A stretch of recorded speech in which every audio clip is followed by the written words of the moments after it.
Olá a todos, sejam bem-vindos ao canal Pleiadianos e ao programa Mitologar, nosso encontro semanal, onde nós falamos sobre mitologias.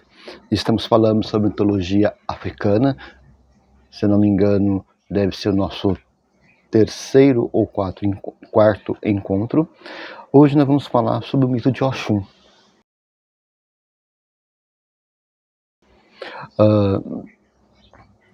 Na linguagem urubá, que é a região geográfica da África, onde os povos originários cultuam, né, a religião, Oxum, lá ela é conhecida como Oxum, Oxum ou Oxum.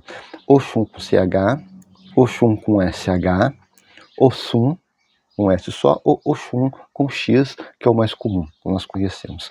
De qualquer forma, a pronúncia, né, embora a grafia seja um pouco diferente, mas o som, né, a fonética, né, como a gente ouve, são mais ou menos semelhantes. O que importa para nós é que, na cultura iorubá, Oxum, que é uma orixá feminina, né, a Iabá, né, Iabá quer dizer orixá feminina, que reina sobre as águas doces, rios e cachoeiras. É a deusa do rio, que carrega o seu nome no sudoeste da Nigéria, no caso do rio Oxum. Oxum é considerada a deusa do amor, da beleza, da fertilidade, do dinheiro, do ouro, das pedras preciosas e também da maternidade e a manutenção da mesma. Está ligada às riquezas espirituais e materiais da vida, à sensibilidade, sabedoria, jogos e presságios, adivinhações do empoderamento feminino. Oxum é cultuado como rainha da nação de Ijexá. Tem o título de Ialodê, que significa grande mãe. Como portadora dos fetos e das crianças recém-nascidas, e por isso é muito adorada pelas mulheres que desejam engravidar. Oxum é filha de Iabá e Iemanjá e do orixá Oxalá.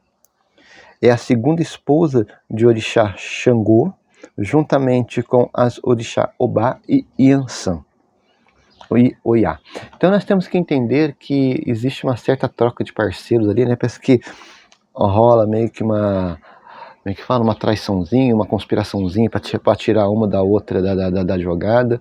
Mas o que importa é que, no primeiro momento, nós entendemos que Oxum ela está ligado à beleza, à sensibilidade, o lado mais próximo, bem mais próximo do ser feminino, de tudo que caracteriza a mulher, a femininidade, afetividade, sensibilidade, gestação, a questão de engravidar, se dar à luz, criar o seu filho, né? Tudo que diz respeito à geração da vida.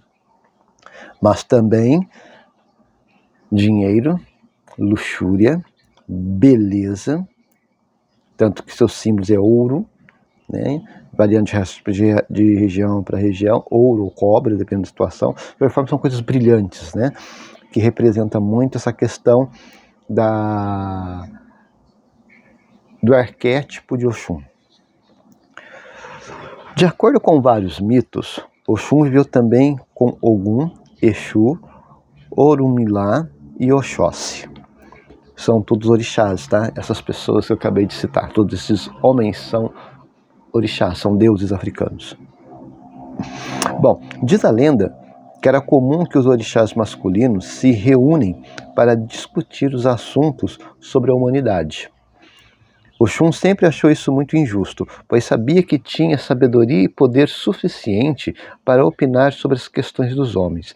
Mesmo insistindo, nunca conseguiu espaço para se expressar. Então, o que acontece?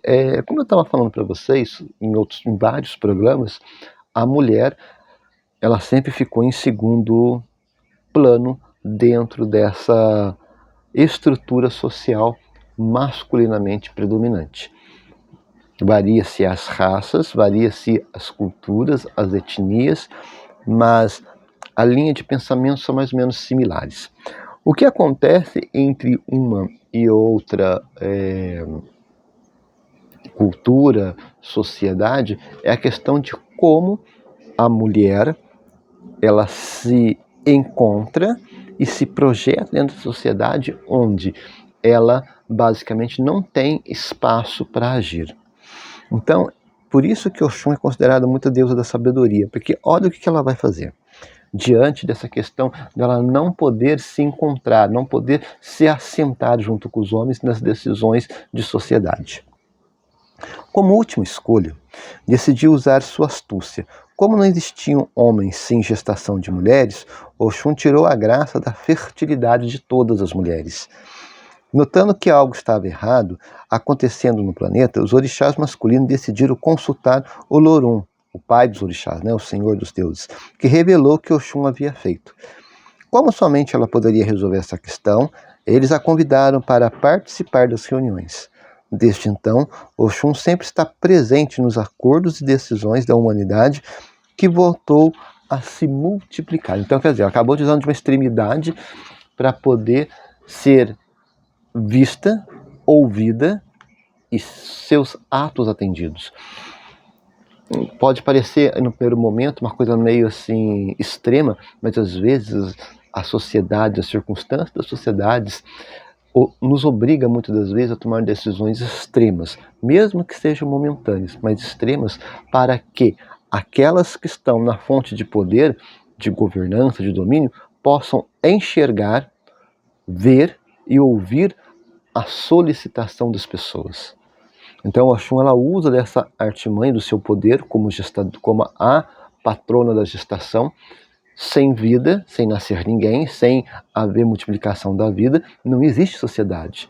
Se não existe sociedade, nem porque os deuses masculinos se reunirem para discutir assuntos da humanidade, sendo que a humanidade vai deixar de existir muito em breve. Então é uma sacada que ela teve, extrema, mas necessária para que a sua vontade, para que ela possa ser vista, ouvida e entendida como ser participante de uma estrutura social. Nos dias de hoje, lá como cá, ainda precisamos de muita astúcia do lado feminino para poder ser vista, ouvida e ter lugar, assento numa sociedade onde ainda o ser masculino é o predominante. Mudou muita coisa? Mudou, mas ainda está muito longe do ideal. Porque mudou por força maior de ações femininas, de políticas, mas não pelo bem-querer, não pelo a evolução para o melhor, mas sim uma evolução forçada, aquilo que se opõe-se, aquilo que se obriga. Por isso que muitas das vezes nós nos vemos diante de situações em que o ser feminino ele é aceito dentro de uma estrutura, mas aquela estrutura não se enquadra bem no meio feminino. Em outras palavras, o machismo pode ter saído da estrutura, mas a estrutura não saiu do machismo.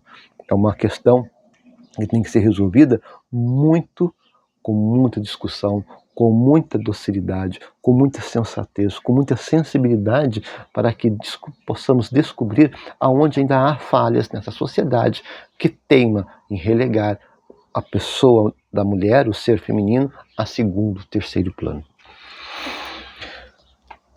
Bom, a mitologia urubá também pode mostrar que as mulheres vivem como reféns da beleza, perdem o poder de articular solidariamente, favorecendo o poder aos homens sobre elas.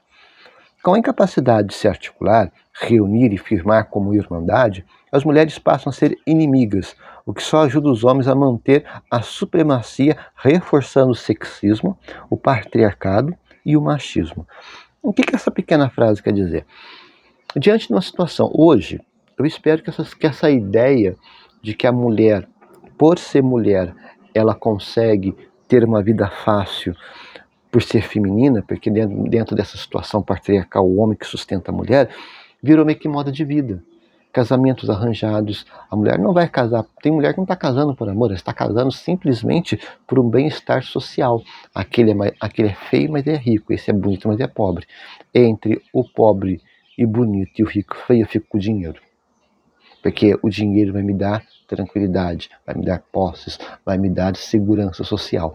Então ela abre mão do amor para ter uma posição financeira melhorada. Só que isso tem um preço. Então o que acontece? Quando você ser mulher se permite ser manipulada dessa condição de que você é um ser que vive em função de um bem-estar financeiro, você está submisso ao dono daquele bem financeiro. Não somente nessa questão de moradia, de vivência, de sustentação, né? Mas em qualquer situação onde você vai escolher o bem financeiro, você sempre vai estar subjugado sobre aquele que detém este poder financeiro.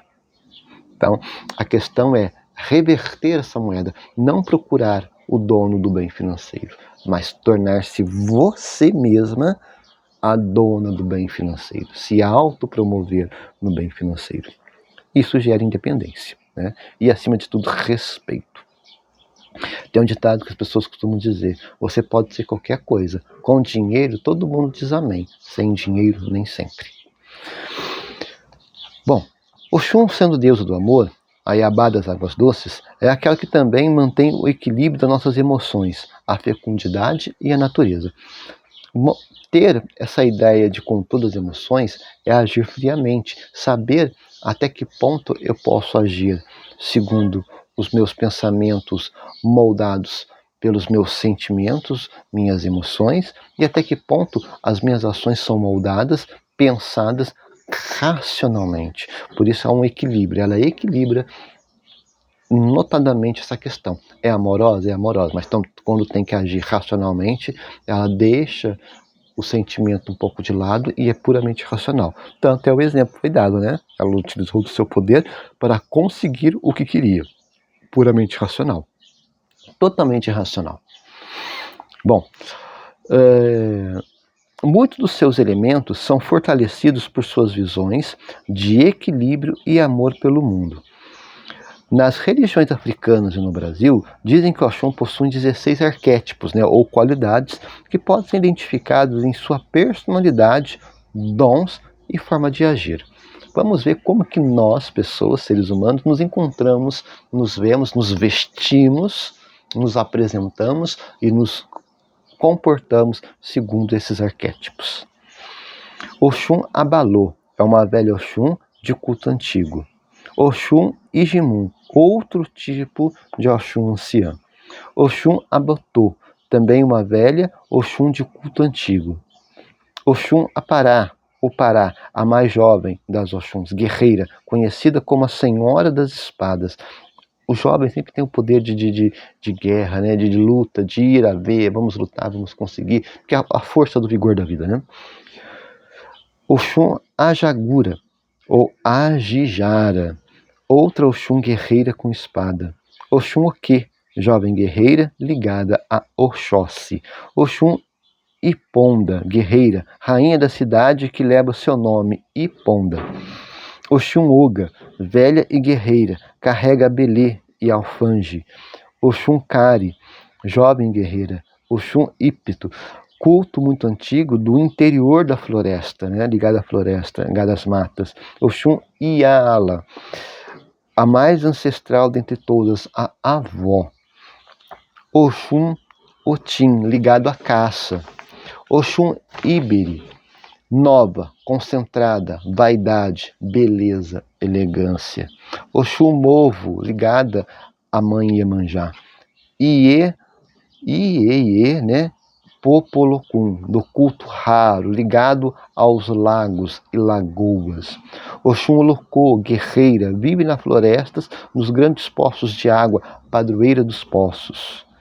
Essa divindade mitológica nos ajuda a viver com honestidade, dedicação e carinho, dando valor à opinião das pessoas, saber ouvir a todos, para conseguirmos lidar com as diferenças e divergências com a sabedoria.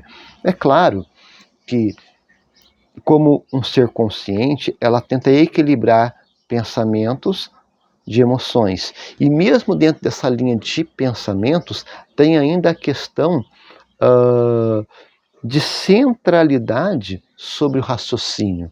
Nós temos que ser pessoas coerentes sobre aquilo que nós pensamos. Nós não podemos ser pessoas malucas que acreditam na primeira besteira que ouve por aí e tem aquilo como verdade absoluta. É aquela pessoa que pondera. O que é ponderar? Pesquisar, analisar, ver se aquilo que está sendo falado é realmente, de fato, uma informação boa, eficaz, coerente, ou se é pura lorota, conversa fiada, coisa à toa. Que, aliás, é o que mais nós temos na vida, né? Coisas à toa acontecendo de qualquer jeito. Só que essas lorotas, essas coisas à toa, elas trazem um desserviço para a nossa própria vida, porque nos afasta da verdade. Entretanto, ela também tem um outro lado. Ela ajuda quem desenvolve essas linhas de desinformação a alcançar objetivos, muitas das vezes não muito bons, mas acaba alcançando. Por quê? Porque, como eu já falei várias vezes e volto a repetir, sempre vai ter alguém a lucrar com a nossa estupidez e com a nossa ignorância. E sempre que a nossa estupidez, a nossa ignorância, ela for alimentada, devemos desconfiar do porquê. Por que isso está acontecendo? Qual é o interesse que está em voga em torno da manutenção do desconhecimento, da desinformação, da manutenção da ignorância, da estupidez, do ódio gratuito? Alguém sempre está lucrando com isso. Nós precisamos perceber para nós não tornarmos instrumentos de maldade, principalmente para a nossa própria sociedade. Como divindade, ela também nos traz tranquilidade e orientação, nos mostrando os caminhos mais pacíficos a seguir. Nos acalenta e nos fortalece com as suas visões de equilíbrio e amor pelo mundo afora. Sendo ela filha predileta de Oxalá com Iemanjá, nos mitos ela foi casada com Oxóssi, ao quem engana com Xangô. Com Ogum sofria maus tratos e Xangô acaba a salvando desses maus tratos. Seduz Obaluaê, que fica perdidamente apaixonado, obtendo dele assim que afaste peste do reino de Xangô. Mas Oxum é considerada unanimemente como uma das esposas de Xangô e rival de Ansan e Obá. É interessante nós entendermos que até essas questões de ciúme, trapaça, traição, aproveitamento, dissimulação, são coisas tão humanas, mas estão tão assim encardinadas nos mitos dos orixás, que nós possamos pensar assim, que são mais humanos do que divinos, né? E de fato nós encaramos no mito justamente isso. O mito traz a aproximação do humano com o humano, nós nos enxergarmos dentro dos mitos. Tanto que o propósito do programa é justamente isso, nos enxergarmos nos mitos, para que nós possamos olhar, entender e modificar nosso comportamento, nossos pensamentos para melhor, para não cair nos mesmos erros que os mitos acabam cometendo e que ainda são cometidos no mundo moderno. Sendo ela a segunda mulher de Xangô, deusa do ouro na África, o seu metal era o cobre, da riqueza e do amor, foi rainha de Oió, e sendo sua preferida pela jovialidade e beleza. Oxum pertence ao ventre da mulher e ao mesmo tempo controla a fecundidade, por isso as crianças lhe pertencem. A maternidade é a sua grande força, tanto que quando uma mulher tem dificuldade para engravidar, é a Oxum que se pede ajuda. Oxum é essencialmente a orixá das mulheres, preside a menstruação, a gravidez e o parto. Desempenha importante função nos ritos de iniciação, que são a gestação e o nascimento. O orixá da maternidade ama as crianças, protege a vida e que tem funções de cura. Por isso que é muito ligado a essa questão, né, da maternidade, do desenvolvimento da vida. Oxum mostrou que a menstruação, em vez de construir ou constituir um motivo de vergonha e de inferioridade para as mulheres, pelo contrário, proclama, olha bem a palavra, proclamar. Proclamar significa gritar, dizer com louvor, com glória, com justiça, com dignidade, né? a realidade do poder feminino e a possibilidade de gerar filhos. Tanto que, se não existisse o ser feminino, não existiria vida. Basta pensar, plantas têm o feminino e o masculino. As aves têm o masculino e feminino, os insetos masculino e feminino, as pragas masculino e feminino, os animais terrestres masculino e feminino, o humano masculino e feminino. Por quê? Porque precisa do feminino para gerar a vida. Sem ele não existiria vida. Então essa proclamação da fecundidade da mulher, essa questão de não se envergonhar pela questão, né, da ovulação, da menstruação, demonstra o quê? A força que a mulher tem sobre a vida. Sem ela não há vida. De fato, sem o ser feminino não existe vida. O homem não engravida, o homem engravida, o homem fica grávido, não fica. Nenhum ser masculino, né, ou macho dos animais vai engravidar por si só. São muito poucos seres vivos que se multiplicam sem precisar de um parceiro feminino. A maioria vai precisar. Por isso é a manutenção da vida, senhora da vida. Bom, tanto fecundidade como fertilidade são, por extensão, a abundância e fartura. E, num sentido mais amplo, a fertilidade irá atuar no campo das ideias, despertando a criatividade do ser humano, que possibilitará o seu desenvolvimento. Oxum é o orixá da riqueza, dona do ouro, fruto das entranhas da terra. É alegre, risonha, cheia de dengos, inteligente, mulher menina, que brinca de boneca, e mulher sábia, generosa e compassiva, nunca se enfurecendo, elegante, cheia de joias. É a rainha que nada recusa, tudo dá. Tem o título de Ialodê, né? Entre os povos Urubá, aquela que comanda as mulheres na cidade, arbitra litígios e é responsável pela boa ordem na feira. Veja bem como que as características, né, elas são extremamente ponderadas, articuladas, pensadas numa estrutura de harmonia. Sendo orixá do amor, Oxum é doçura e sedução. Todos querem obter seus favores, provar de seu mel, seu encanto, e para tanto lhe agradam oferecendo perfumes e belos artefatos. Tudo para satisfazer sua vaidade. Na mitologia dos orixás, ela se apresenta com características específicas, que a tornam bastante popular nos cultos de origem negra e também nas manifestações artísticas sobre esta religiosidade. O orixá da beleza usa toda a sua astúcia e charme extraordinário para conquistar os prazeres da vida e realizar proezas diversas. Amante da fortuna, do esplendor e do poder, Oxum não mede esforço para alcançar seus objetivos, ainda que através de atos extremos contra quem está em seu caminho. Ela lança a mão de seu dom sedutor para satisfazer a ambição de ser mais rica e mais reverenciada. Seu maior desejo, no entanto, é ser amada, o que faz correr grandes riscos, assumindo tarefas difíceis pelo bem da coletividade. Em suas aventuras, este orixá é tanto uma brava guerreira, pronto para qualquer confronto, como a frágil e sensual ninfa amorosa. Determinação, malícia para ludibriar os inimigos, ternura para com seus queridos. Oxum é sobretudo a deusa do amor. Então, se vocês pensarem um pouquinho bem, o que nós queremos na nossa vida? Todo ser humano, independente seja homem ou mulher, todo mundo quer ser amado, todo mundo quer ter essa questão, né? Alguém que te trate bem, que te dê amor, que te dê carinho, que te satisfaça os seus prazeres junto com você. São hábitos humanos, são necessidades humanas básicas da vida.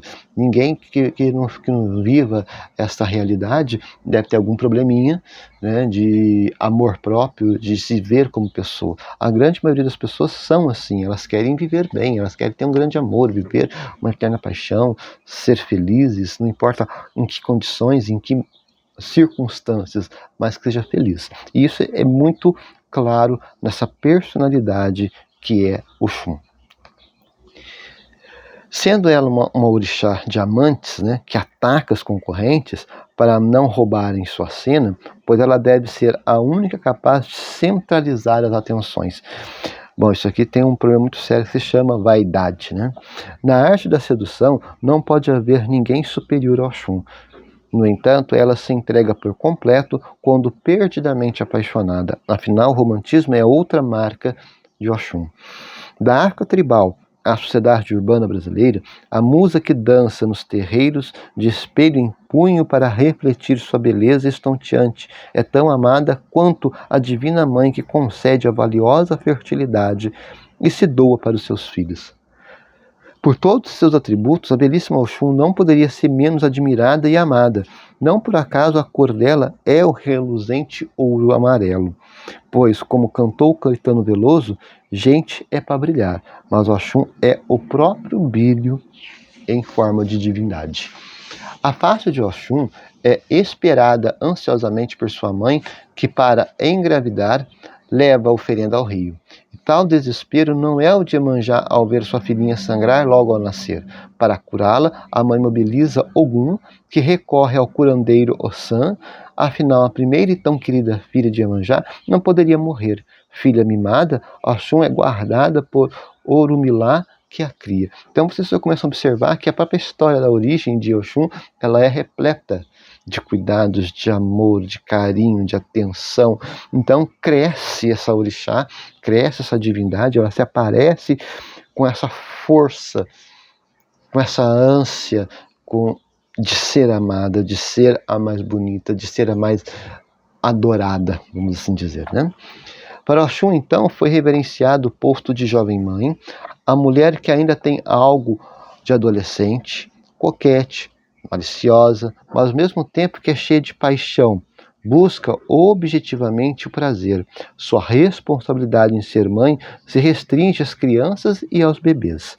Começa antes, até na própria fecundação, na gênese do novo ser, mas não no seu desenvolvimento como adulto.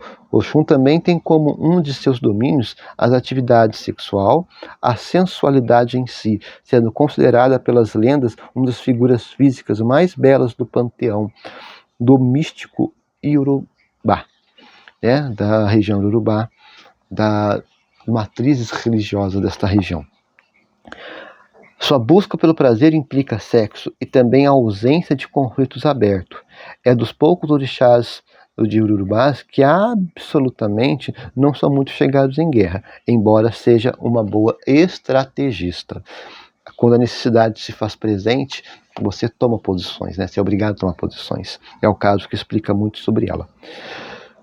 Tanto que nas religiões de culto africano, quando Oxum dança, traz na mão uma espada e um espelho, revelando-se em sua condição de guerreira da sedução.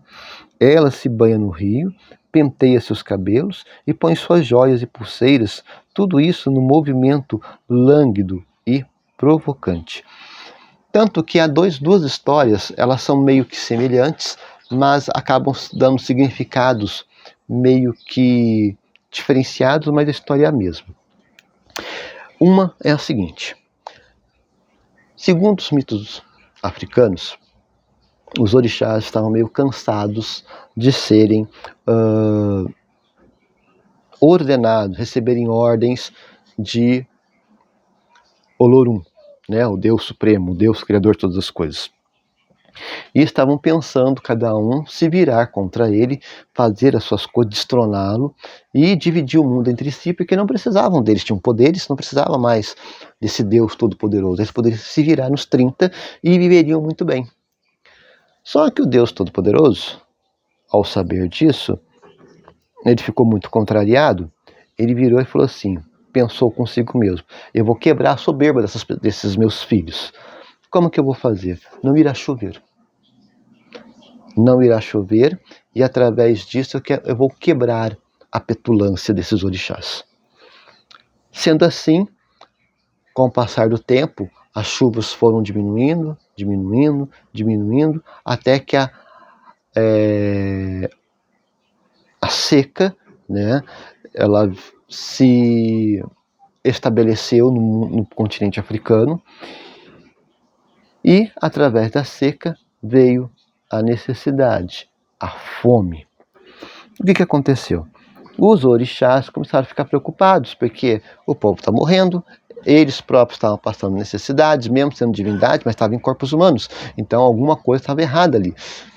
Só que eles estavam tão fracos que eles não conseguiam chegar até o templo que ficava no céu, do Deus Todo-Poderoso, do Criador de todas as coisas. Então, Oxum, no seu símbolo máximo, que é o pavão real, disse que iria até o templo de Olorum para conversar com ele sobre essa questão da seca, da morte. E aí, os orixás acabam banalizando. Você, toda cheia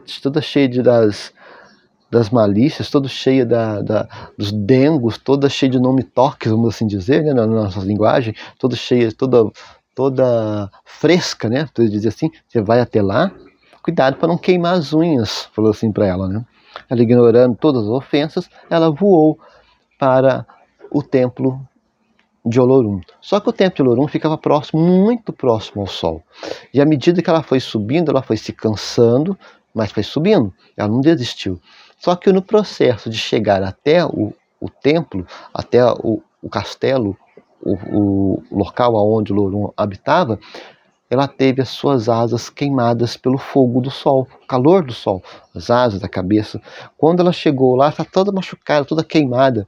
A Olorum olhou, por que você fez isso, né? Por que você subiu até aqui? E ela contou toda a história que estava acontecendo na Terra, tudo mais. E aí Olorum se apiedou da condição dela, da destreza, de ter ignorado tudo que aconteceu, das piadinhas, das ofensas, em querer vir pedir auxílio em algo maior para o povo, porque ela também era uma rainha, né? Então, Olorum faz com que a chuva volte sobre a terra e a vida renasça. E aí ela passa a ser a senhora que transmite as informações dos deuses, de Olorum para os orixás, dos orixás para Olorum por excelência. O segundo mito, mais ou menos semelhante a esse, mas só muda alguns cenários. Em vez de ser o céu, é na terra acontece isso. Sendo Oxum a rainha de uma região da África, sendo vaidosa, sendo bonita, sendo cheia dos nomes toque, né, vaidosa ao extremo, ela acabou ficando grávida. À medida que a gravidez foi se desenvolvendo, ela viu o corpo se modificar. O corpo da mulher se modifica, né, na gravidez. E ela, não ficando nem um pouquinho feliz com essa deformação do corpo, porque afinal de contas ela era bela, linda, lindíssima, né? Ela manda quebrar todos os espelhos de seu palácio para ela não ver o corpo feio. E conforme a gestação vai indo, mesmo com os espelhos quebrados, ela olha para si mesma, vê, né? Os seios aumentam, quadril aumenta, a barriga aumenta, e aquilo foi deixando ela completamente insatisfeita. Chegado ao tempo da luz, ela deu à luz a um filho, muito desgostoso com esse filho por conta da deformação provisória do corpo dela durante a gestação. Ela cata a criança e vai caminhando para fora do seu palácio até a beira do penhasco de uma cachoeira. E lá ela joga a criança na cachoeira por desgosto, né, e volta para a sua vida, para o seu castelo e tudo mais. Iemanjá acaba acolhendo a criança e a cria como um de seus filhos. Muito bem. Passado-se o tempo, veio a seca sobre o país aonde Oxum era governante. E o povo começou a passar fome, necessidades e fome, morrer. E um dia ela sai do seu castelo para observar o seu reino, e ela vê toda essa mazela, toda essa aridez de solo, as pessoas morrendo e tudo mais, e caminhando ela acaba encontrando uma criança no seu colo, cai aos seus pés, uma criancinha, a criança extremamente doente, acaba morrendo nos braços dela, por fome, por falta d'água, por sede e tudo mais. E Oxum cata aquela criança, entra em desespero para tentar querer ajudá-la e sai correndo, e ela chega até um penhasco, que era a cachoeira onde ela havia jogado o próprio filho, que na época tinha água, só que agora estava seco, não tinha nada. Tomada de tanto desespero, e ela lembrar do que ela fez com o próprio filho, o remorso a consome tanto, e também a dor de ver um de seus súditos, uma criança, morrer, ela entra em prantos, começa a chorar, e seu choro e seu arrependimento é tão grande, tão profundo, que ela se transforma nas águas da cachoeira para dar de beber a teu povo. Bom, de qualquer forma, nós vamos ver que o que esse mito, essas duas lendas que eu contei para vocês, nos remete à nossa vida. Remete que nós temos que tomar muito cuidado com o que governa o nosso coração. Querer ser bonito, querer estar bem vestido, ter um corpo bonito, não é ruim, é legal, mas isso não pode nos governar. Não podemos levar isso ao extremo. Não podemos deixar que essas coisas nos governem, porque senão nós tornamos pessoas más. Primeiro conosco mesmos, depois com as pessoas que não se enquadram dentro do que você pensa e imagina de beleza. O que você pensa e imagina de beleza é para você, é para mim. Mas isso não tem que governar a minha vida, é um ideal de norteação, é um norte. Você segue aquilo de maneira eficaz, de maneira consciente. Mas eu não posso desprezar as outras pessoas por conta disso. Bem, quanto à psicologia. A psicologia por trás do mito de Oxum é rica e complexa e oferece insights valiosos sobre a cultura e a espiritualidade urubá, que é uma das principais influências da religião afro-brasileira, que Oxum é uma divindade urubá associada a rios, água doce, amor, beleza, fertilidade e riqueza. Aqui estão algumas considerações psicológicas importantes relacionadas ao mito. Como a deusa maternal, né?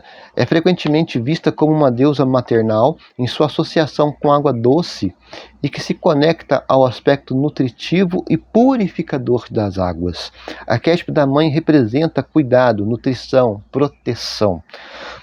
Na psicologia, isso pode ser visto como uma representação simbólica das relações maternais, o desejo humano de amor e cuidado, né? A questão do mãe e filho, né?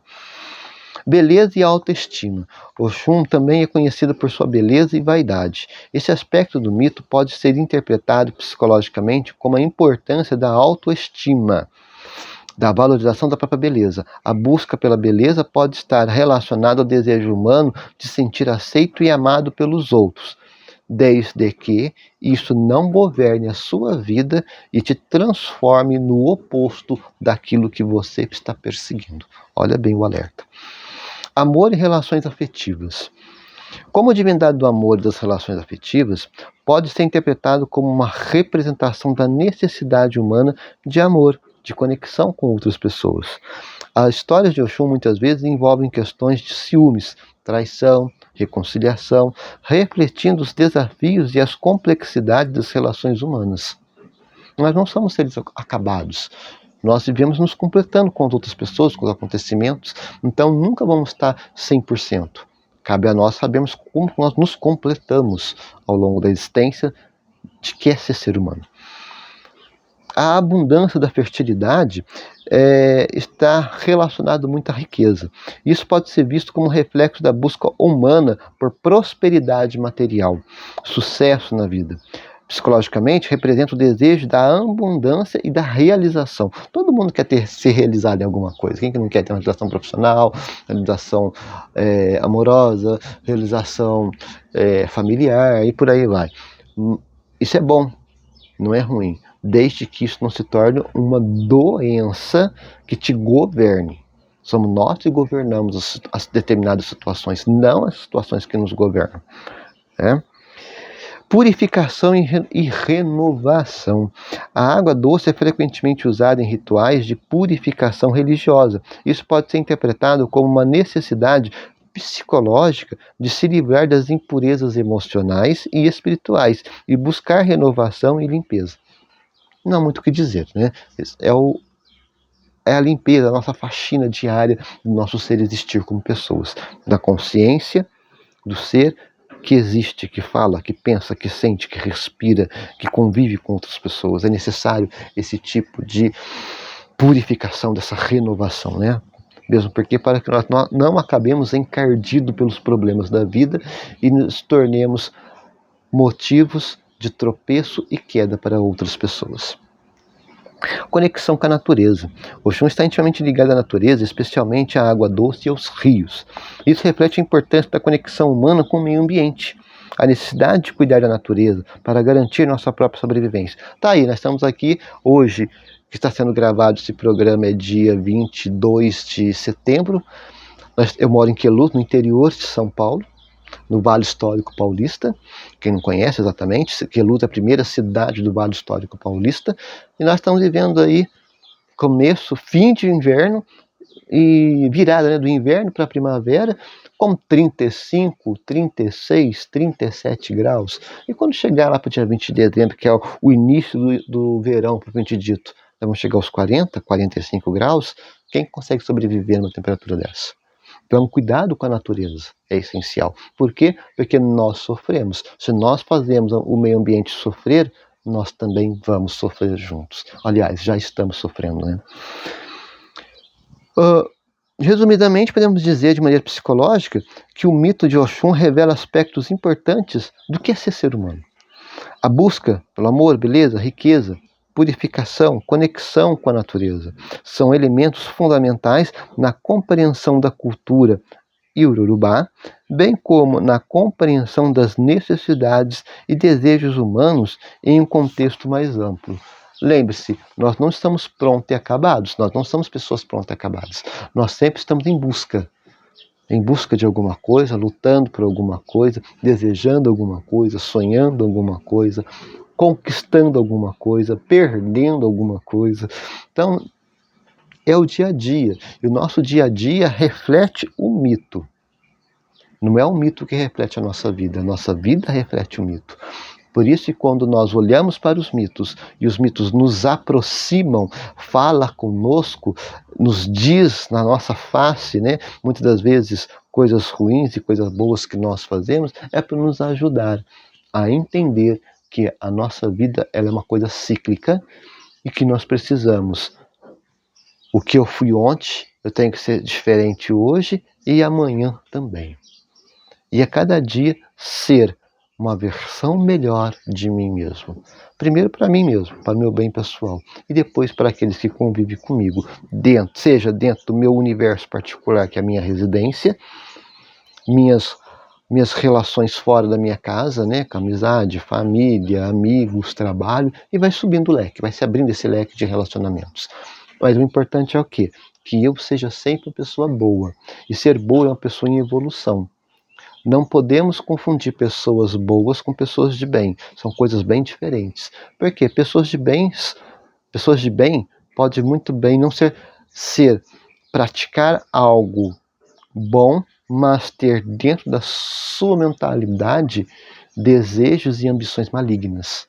A pessoa que pratica bondade, que querer ser melhor a cada dia, a cada momento, a cada segundo da sua existência, ela compreende as suas qualidades, seus defeitos, as suas necessidades, ela equilibra isso em si e projeta-se para ser melhor. Vai cair? Claro que vai cair, nós somos humanos, mas ela se projeta através daquilo que ela é, daquilo que ela tem de bom, daquilo que ela tem de mal, daquilo que ela precisa melhorar, ela vai se projetando. E se juntam com outras pessoas que estão no mesmo processo para juntos conquistar algo bom e mais permanente na sua vida e na vida daqueles que estão junto contigo. Esse foi o mito de Oxum. Eu espero que vocês tenham gostado, assim como eu. Mostra-se uma divindade muito extremamente humana. Talvez acho que seja mais humano de todos os mitos dos deuses da matriz africana, muito próximo de nós. Eu espero que vocês tenham um bom fim de semana e nos encontraremos na próxima semana aqui no canal Pleiadianos, no programa Mitologar. Um forte abraço a todos.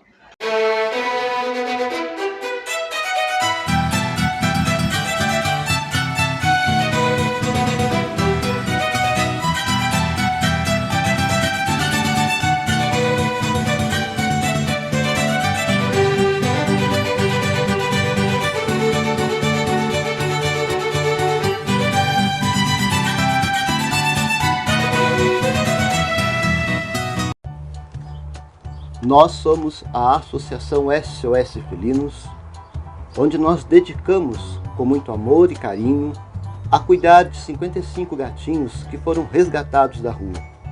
E através de sua inestimável ajuda, estamos conseguindo dar a esses bichinhos muito amados um lar, alimento, remédios, veterinário, além de muita atenção, cuidado e imenso amor. Se você ainda não conhece a Associação SOS Felinos, venha nos conhecer pelas redes sociais e assomar conosco neste projeto. A Associação SOS Felinos, juntos para um mundo melhor para todos.